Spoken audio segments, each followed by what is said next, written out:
මේකේ උස. පේන විදිහට ලොකු උසක් නගින්න ඕනේ. මගේ පුතා පඩිපෙළ වලට කැමති නෑ. ඉතින් අපි ආපහු යමු. අපි පැන්ඩලා අපි පඩි නගින්නේ නෑ. මම ජීවිත කාලෙම බලන් හිටියේ ඔය වචන ටික අහන්න තමයි. මගේ කට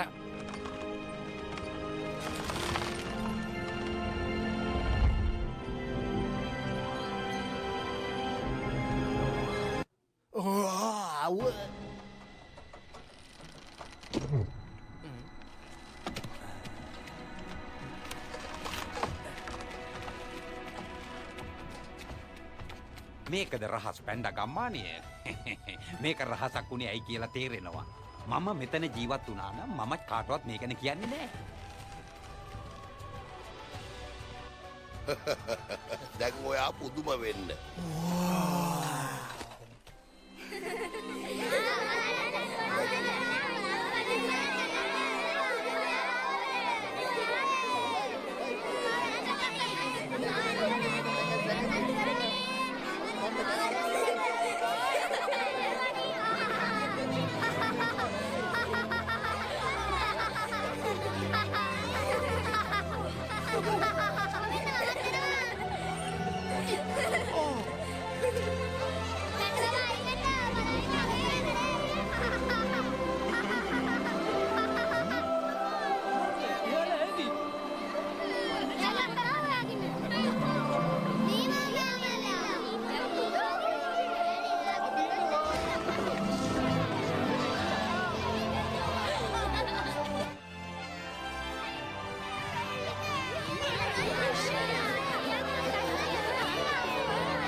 ඇවිල්ලා බලන්න මේ ඉන්නේ මගේ පුතා.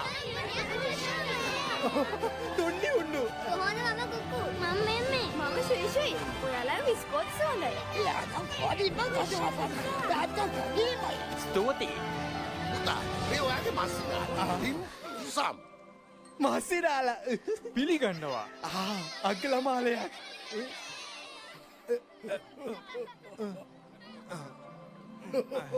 මේ ඔයනේ ඔයාව හඳුනා ගැනීම සතුටක්. අයියෝ ඔයා කවුද කියලා වදන්නේ නැහැ. ඉරි බබා ඔයා ලස්සනයි. ඔය මගේ සපා රූපේ නේ ඔතන තියන්නේ. මම තියාගන්න. අනේ. හරි ප්‍රශ්නයක් නැහැ. ඔයා ඔයක තියාගන්න. ඔයා තමයි ගෙනාවේ. හරි ඉරි බබා. ඔයා මං වගේමයි. ඒත් පුංචි බබේ.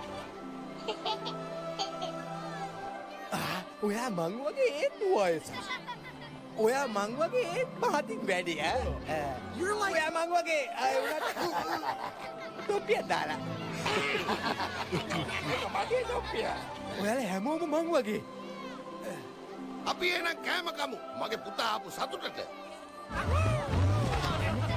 මොකද විදින්නේ නෑ. ඒගොල්ලෝ පෙරලෙනවා. මෙන්න මේ ඒ වගේ විකාර වැඩක් ඔයා දැකලා තියෙනවද? මොකද කරන්න ඔයා?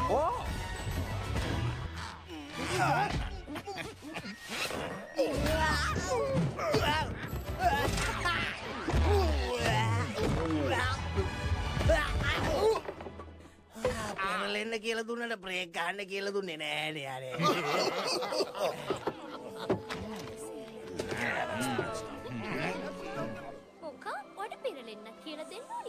මම මේ පැන්ඩලාගේ වැඩවල ටිකක් අලුත් නේ.